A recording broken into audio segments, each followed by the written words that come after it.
one thing I find interesting, since we were talking about Django there, and how he kind of takes off from Zorro, is Zorro in a lot of ways, or Diego rather, fulfills the role that Schultz did in his life. It's kind of that Nolan Batman having multiple father figures thing going for him.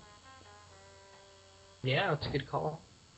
Because like you have some of the direct parallels where Diego will say a lot of the same things, but if you look at Django's character arc in Unchained, he kind of goes from,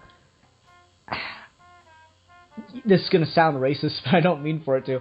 He kind of goes from being a boy, a kid, because like the first time Schultz like allows him to buy his own clothes, he buys something that's just outlandish and ridiculous, and it's the kind of like clothing choice you'd make when you're 13, and it's your first time shopping basically. And then he like slowly develops as more of an independent man throughout that movie. And this is like the next stage of that, because like throughout that movie he becomes the hero that saves the damsel in distress, which ultimately, as noble as it is, it still ends up breaking down as kind of a selfish thing to becoming a selfless hero in this story arc, which I found endlessly fascinating.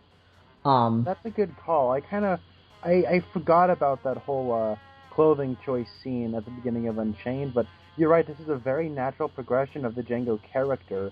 And as somebody who's not familiar with Zorro at all, to kind of hear, when I was reading, I was like, oh, it's neat to have this, human person in this role that is very, it is kind of like the whole, well, a lot of people's idea of Zorro is a lot of people's idea of Superman, is he's the hero who saves the person off of the railroad tracks, the girl off the railroad tracks. I think I took a lot of that for granted when I was reading it. Hearing you guys talking about this is making me appreciate this a lot more. Because I was enjoying this as escapism, and really enjoying the escapist thrills, and it did have a political edge to it that I respect it for doing that. And while I was reading it, it was kind of like George Carlin comedy, where oh, ha ha ha ha ha, and then the next year, wait a second. But so I'm seeing more of the layers now, and it is a really, as you said, it's a very intricately plotted story.